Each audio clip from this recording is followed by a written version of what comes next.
श्री राम। गुरुर्ब्रह्मा गुरुर्विष्णु गुरुर्देव महेश्वरा, गुरु साक्षात् परब्रह्म तस्मै श्री गुरुवे नमः। श्री राम। श्रीमद् भगवद गीता अध्याय 4 श्लोक है 7वां।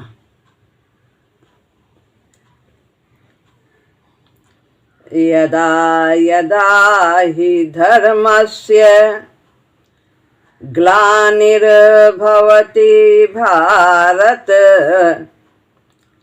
अभ्युत्थानमधर्मस्य तदात्मानं सृजाम्यहम्।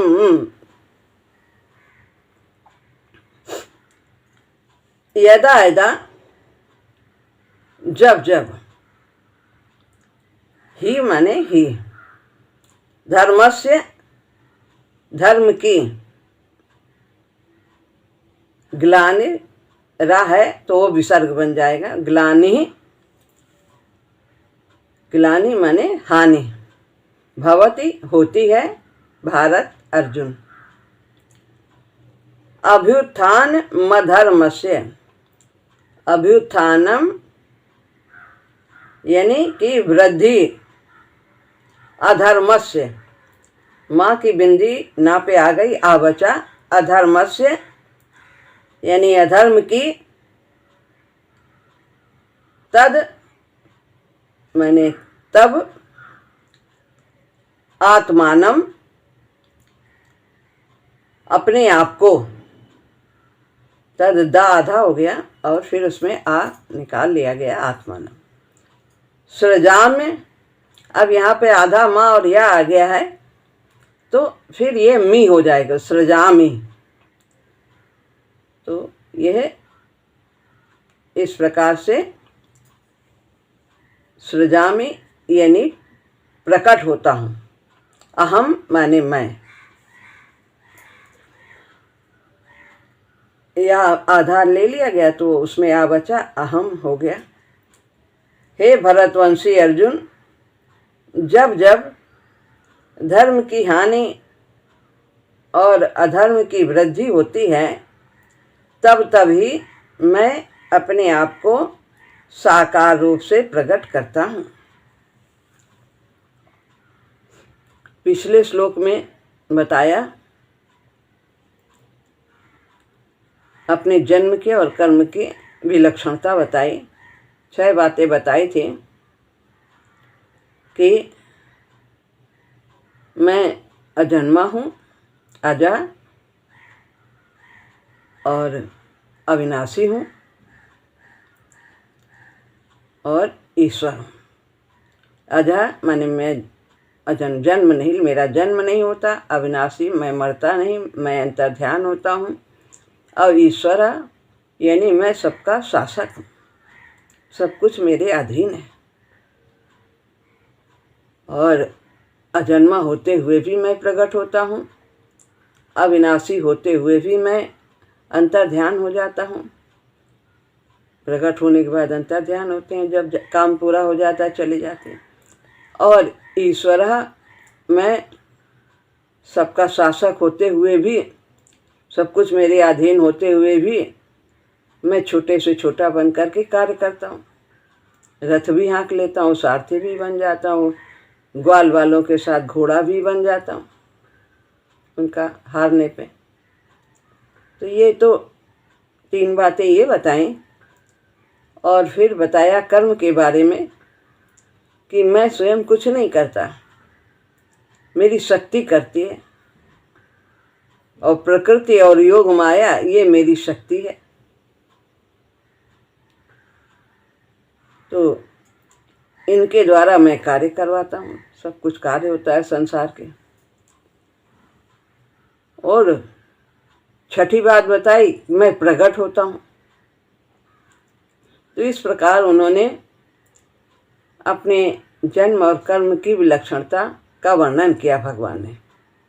अब यहाँ पर बताते हैं कि मेरे अवतार लेने के कौन कौन से अवसर होते हैं, मैं कब कब अवतार लेता हूँ।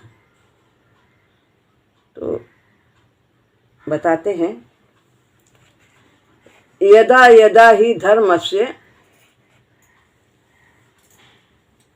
और अभ्युत्थानम अधर्मस्य। धर्म की हानि और अधर्म की वृद्धि का स्वरूप क्या है? क्या जाने कि धर्म की हानि हुई है और अधर्म बढ़ा है। भगवत प्रेमी, धर्मात्मा, सदाचारी, निरपराध और निर्बल मनुष्यों पर जब नास्तिक, पापी, दुराचारी और बलवान मनुष्यों का अत्याचार बढ़ जाता है, लोगों में सद्गुण सदाचारों की अत्यधिक कमी होने लगती है और दुर्गुण दुराचारों की अत्यधिक वृद्धि होने लगती है, तब समझना है कि अधर्म बढ़ गया, धर्म का नाश हो गया। जब इन सब पर अत्याचार होने लगते हैं, महात्माओं पर, धर्मात्मा, सदाचारी पर, ये सब नास्तिक मनुष्यों के द्वारा, दुराचारियों के द्वारा, तो समझना है कि ये अब अधर्म की बहुत अधिक वृद्धि हो गई। यदा यदा का तात्पर्य है जब जब आवश्यकता पड़ती है। ये नहीं कि एक निश्चित समय हो गया तो फिर इतने युग के बाद ही भगवान अवतार लेंगे, ऐसी बात नहीं।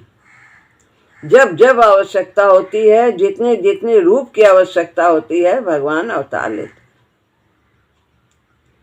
एक युग में भी जितनी बार आवश्यकता और अवसर प्राप्त हो जाए, उतनी बार अवतार लेते हैं। जैसे कि समुद्र मंथन के समय उन्होंने अनेक रूप धारण किया। सर्प रूप से रस्सी बने, कच्छप रूप से मंदराचल को धारण किया और सहस्रबाहु रूप से उसको जो पर्वत था उसको दबाए रखा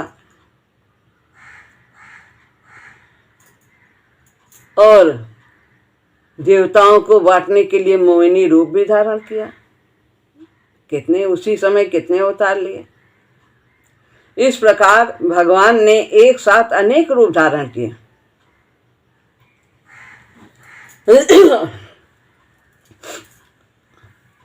अधर्म की वृद्धि और धर्म का ह्रास होने का मुख्य कारण क्या है? क्यों अधर्म बढ़ता है? धर्म का नाश क्यों होता है? नाश का मतलब है ह्रास होना। धर्म तो कभी समाप्त ही नहीं होता है, उसमें कमी आ जाती है। तो इसका कारण है कि नाशवान सांसारिक पदार्थों की महत्ता बढ़ जाना लोगों के द्वारा। इसलिए अधर्म बढ़ने लगता है। कामना बढ़ने लगती है तो अधर्म बढ़ता है। लोगों की सांसारिक भोग और संग्रह में जैसे जैसे आसक्ति बढ़ती है, वैसे वैसे अधर्म बढ़ता है। और जैसे जैसे अधर्म बढ़ता है, वैसे वैसे पापाचरण, कलह, विद्रोह, द्वेष, ये सब बढ़ने लगते हैं। और बताते हैं कि जैसे 4 युग हैं, सतयुग, त्रेता, द्वापर और कलयुग। ये घूम घूम कर युग युग में बदलते रहते हैं, आते रहते हैं। तो सतयुग में धर्म के 4 चरण होते हैं। कहीं भी अधर्म नहीं होता, सभी परमात्मा की प्राप्ति में लगे रहते अपने कर्तव्य को करते हुए। और त्रेता में धर्म के 3 चरण होते हैं। अधर्म का एक होता है। थोड़े लोग अत्याचारी बन जाते और द्वापर में कलयुग का अधर्म का 2 चरण रहता है, धर्म के 2 और अधर्म के 2। और कलयुग में धर्म का 1 चरण रहता है और अधर्म के 3 चरण रहते हैं। 1 रहता है, इसलिए फिर भी धरती टिकी रहती। लेकिन जब जो युगों की मर्यादा है कि सतयुग में 4 रहेंगे, त्रेता में 3 चरण रहेंगे धर्म के, द्वापर में 2 रहेंगे धर्म के, कलयुग में 1 रहेगा। लेकिन ये जब युग की मर्यादा के अनुसार अधर्म अधिक बढ़ जाता है, तब भगवान अवतार लेते हैं। 3 चरण त्रेता के हैं, उसमें धर्म के, यदि उसमें कमी आने लगती है तो भगवान को अवतार लेना पड़ता है। कलयुग में धर्म का 1 चरण है, यदि उसमें भी कमी आने लगती तो भगवान अवतार लेते। तो युग की मर्यादा जो बनी है उसमें यदि कमी आती है तो भगवान अवतार लेते हैं। भगवान धर्म की पुनः स्थापना करने के लिए अवतार लेते हैं। तदात्मानं सृजाम्यहम्, जब जब कहा ना, तद आत्मानम, मैं अपने आप से तब प्रकट होता हूँ। जब जब धर्म की हानि और अधर्म की वृद्धि होती है तब तब भगवान अवतार ग्रहण करते हैं। अतः भगवान के अवतार लेने का क्या मुख्य कारण है? धर्म की स्थापना और अधर्म का नाश करना। यही कारण है प्रभु के अवतार लेने का।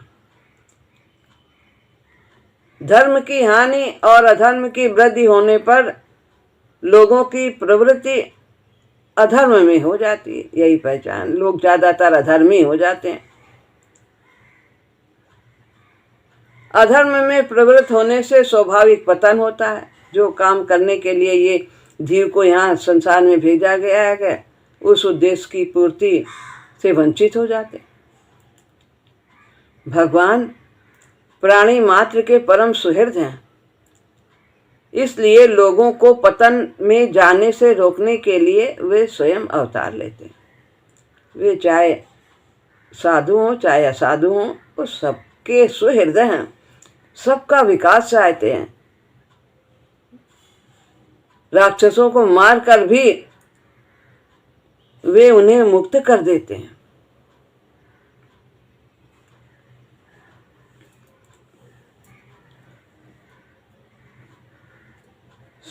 जब साधकों और संत महात्माओं में से लोग नहीं समझते हैं, उनके बताए रास्ते पर नहीं चलते हैं, वो लोग अपना उपदेश देते हैं ताकि अच्छे रास्ते पर चलो। तो यदि उनकी बातों को नहीं सुनते हैं और जब धर्म का प्रचार करने वाले बहुत कम हो जाते हैं, जिस युग में जैसा धर्म होना चाहिए उसकी अपेक्षा बहुत अधिक धर्म का ह्रास होने लगता है, तब भगवान स्वयं आते हैं। अब है श्लोक 8वां।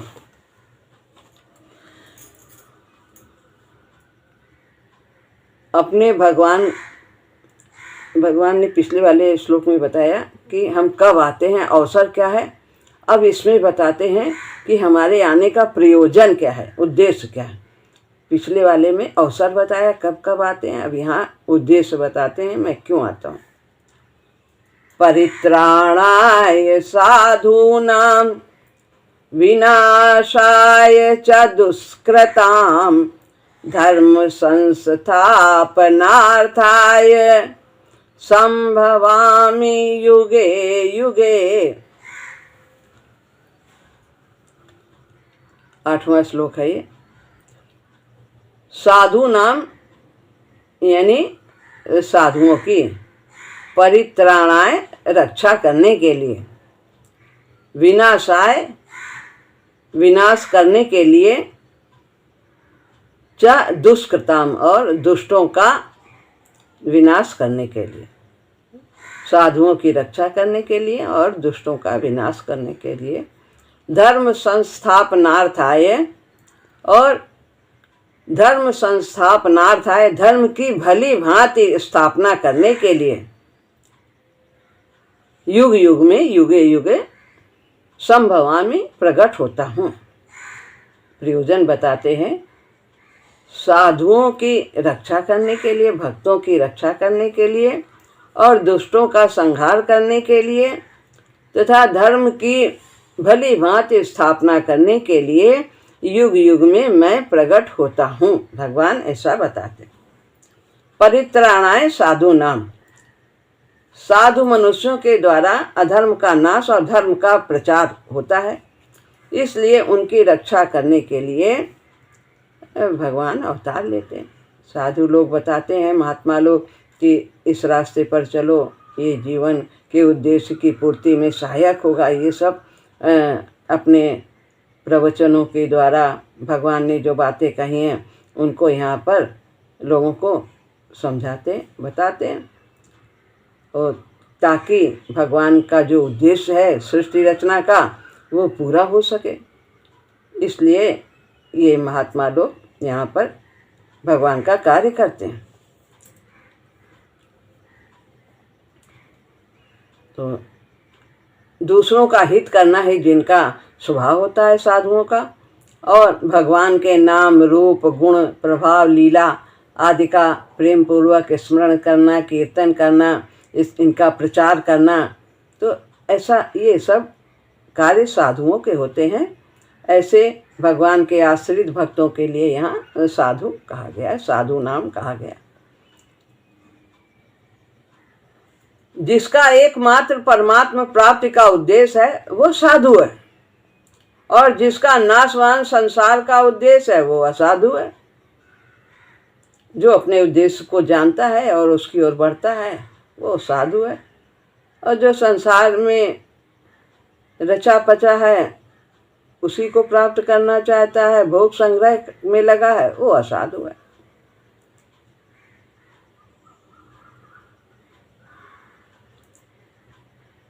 सत और असत वस्तुओं में सद्भाव करने और उसे महत्व देने से कामना पैदा होती है, और कामना से हम अनेक गलत कार्य करते हैं जब कामना बढ़ जाती है।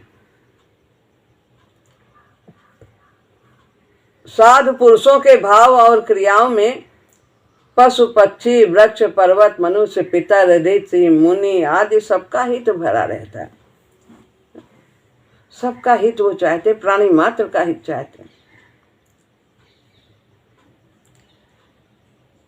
यदि लोग उनके मन के भावों को जान जाएं तो वे उसके चरणों के दास बन जाएं। इसके विपरीत यदि लोग दुष्ट पुरुष के मन के भावों को जान जाएं तो दिन में कई बार लोगों को कष्ट उठाना पड़े। अच्छा, यहाँ पर शंका होती है कि यदि भगवान साधु पुरुषों की रक्षा किया करते हैं तो फिर संसार में साधु पुरुष दुख क्यों पाते हैं? बहुत साधुओं कितने युगों में भी उनको राक्षस लोग मार देते थे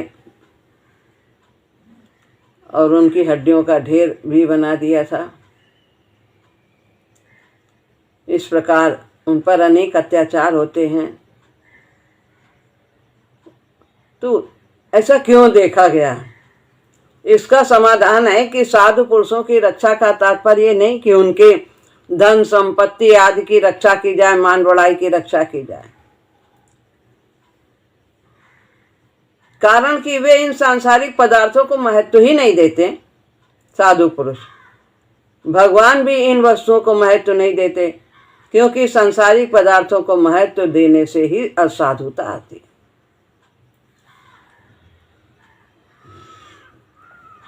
विनाशाय च दुष्कृताम, दुष्ट मनुष्य अधर्म का प्रचार और धर्म का नाश करते हैं। इसलिए उनका विनाश करने के लिए ही भगवान अवतार लेते हैं। दुष्ट पुरुष यानी असाधु जो धर्म है उसको अधर्म बताते हैं और धर्म को अधर्म बताते हैं, इसलिए भगवान उनका विनाश करने के लिए अवतार लेते हैं ताकि सभी सतमार्ग पर लोग चल सकें, अपने धर्म के रास्ते का अनुसरण कर सकें।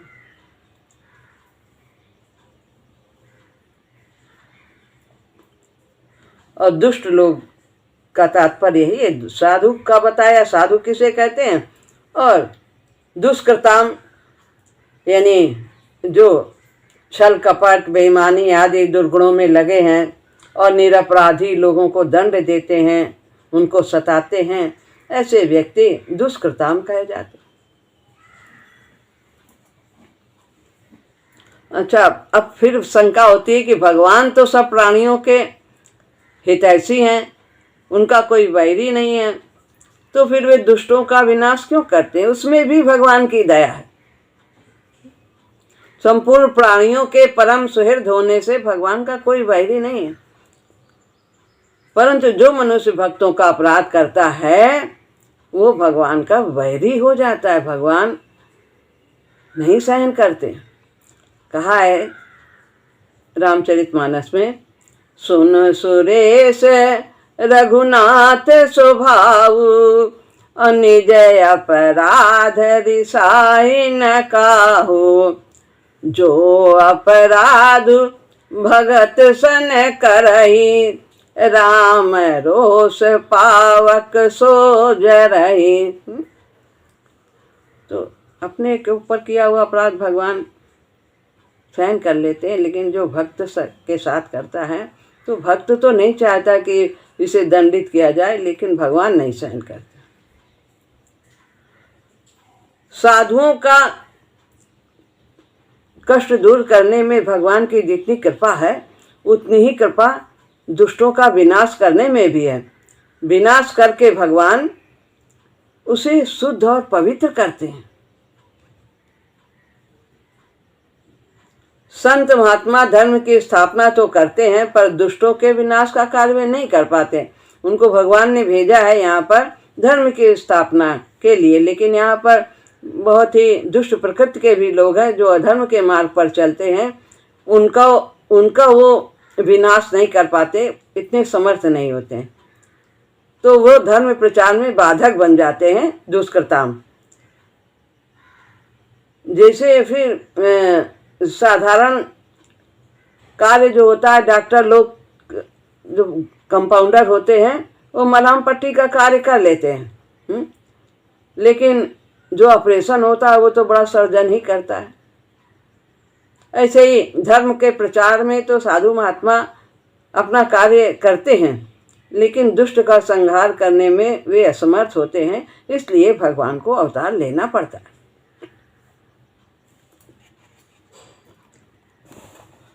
भगवान का दुष्ट पुरुषों से विरोध नहीं है, वरन उनके दुष्कर्मों से विरोध करते हैं। कारण कि वे दुष्कर्म संसार का तथा उन दुष्टों का अहित करने वाले हैं।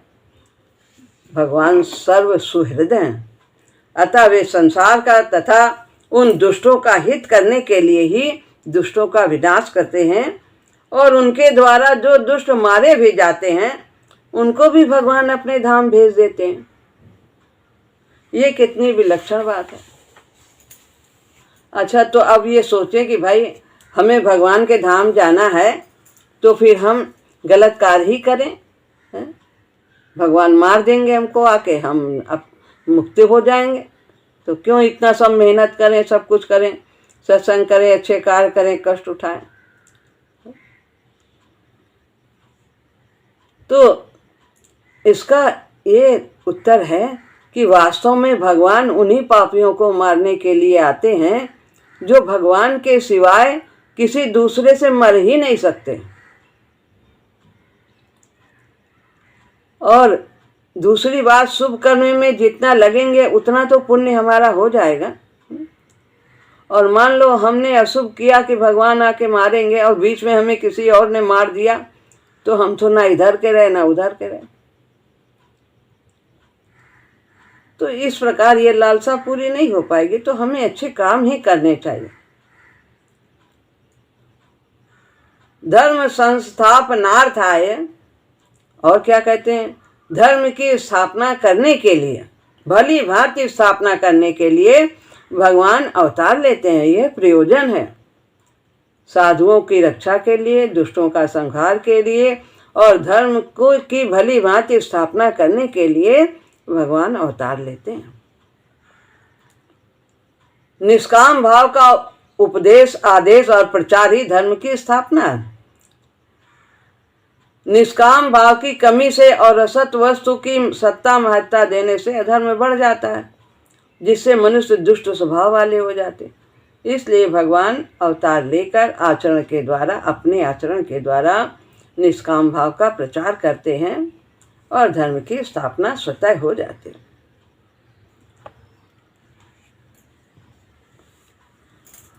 धर्म का आश्रय भगवान है। इसलिए शाश्वत धर्म की स्थापना करने के लिए भगवान अवतार लेते हैं। भली भांति स्थापना, सम्यक माने भली प्रकार से स्थापना करना। तात्पर्य है कि धर्म का कभी नाश नहीं होता, केवल ह्रास होता, समाप्त नहीं होता। धर्म कमी हो जाती है तो फिर उसको जब तक लुढ़कती पुढ़कती गाड़ी चलती तब तक चलती है। फिर जब नहीं चलने योग्य होती है तो भगवान अवतार लेते हैं। गुरु जी ने ऐसा गीता विमर्श में लिखा, संभवामि युगे युगे, प्रकट होता हूं युग युग में। आवश्यकता पड़ने पर भगवान प्रत्येक युग में अवतार लेते हैं। एक युग में भी जितनी बार जरूरत पड़ती है उतनी बार भगवान अवतार लेते हैं। और नहीं तो कारक पुरुष और संत महात्माओं के रूप में भी भगवान के अवतार हुआ करते हैं। कारक पुरुष किसको कहते हैं? जो महापुरुष भगवान को प्राप्त हो चुके हैं और भगवान के धाम में विराजते हैं, वे कारक पुरुष होते हैं। और वे भगवान के द्वारा संसार में भेजे जाते हैं धर्म के प्रचार के लिए, कि भगवान के सभी बच्चे सतमार्ग को ग्रहण करें और अपने जीवन के उद्देश्य की प्राप्ति करें, कोई दुखी न रहे। राम विमुख संपत्ति प्रभुताई, और जाई रही पाई बिनु पाई। कहे हनुमंत विपति प्रभु सोई, और जब तब सुमिरन भजन न होई। तो यहाँ पर ये बताया है कि यहाँ ये शंका होती, भगवान तो सर्वसमर्थ हैं, फिर संतों की रक्षा और धर्म का स्थापना और दुष्टों का संहार करने के लिए अवतार क्यों लेते हैं? क्या जरूरत है? ऐसे ही कर सकते हैं सब कुछ है? तो लेकिन अवतार इसलिए लेते हैं क्योंकि बहुत से भक्त चाहते हैं कि भगवान हमारे साथ लीला करें, हमारे साथ डांस करें, हम उनके लीला में सहयोग, हमें भी आनंद आए। तो बहुत से भगवान के भक्तों की कामनाएं ऐसी होती हैं जिनको पूरा करने के लिए भगवान संसार में अवतार लेते हैं। जैसे केवट की थी कि चरण धोना, चरण छूना, तो भगवान ने राम का अनेक कार्य हो जाते हैं। तो उनके लिए भगवान, उनकी इच्छा की पूर्ति के लिए भगवान यहाँ अवतार लेते हैं। भगवान के कई ऐसे प्रेमी भक्त हैं जो भगवान के साथ खेलना चाहते हैं, उनके साथ रहना चाहते हैं। उनकी इच्छा पूरी करने के लिए भगवान अवतार लेते हैं और उनके सामने आकर उनके समान बनकर खेलते हैं।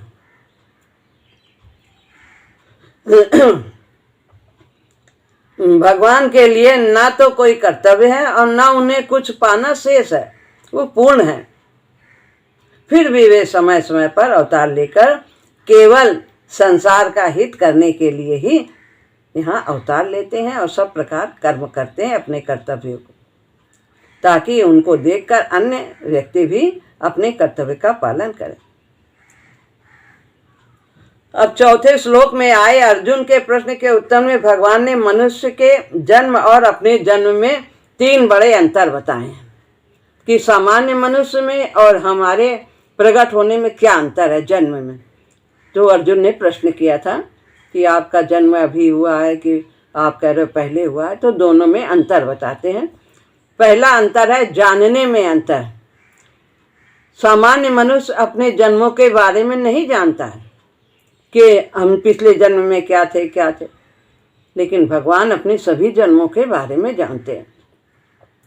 दूसरा अंतर जन्म में अंतर। मनुष्य प्रकृति के परवश होकर अपने किए हुए पाप पुण्यों का फल भोगने के लिए जन्म लेता है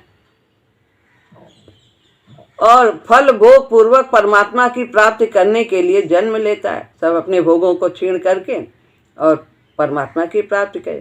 पर भगवान अपनी प्रकृति को अधीन करके, सामान्य व्यक्ति प्रकृति के अधीन होकर, लेकिन भगवान प्रकृति को अधीन करके स्वाधीनता पूर्वक अपनी योग माया से स्वयं प्रकट होते हैं। और तीसरी बात बताया कि कार्य में अंतर।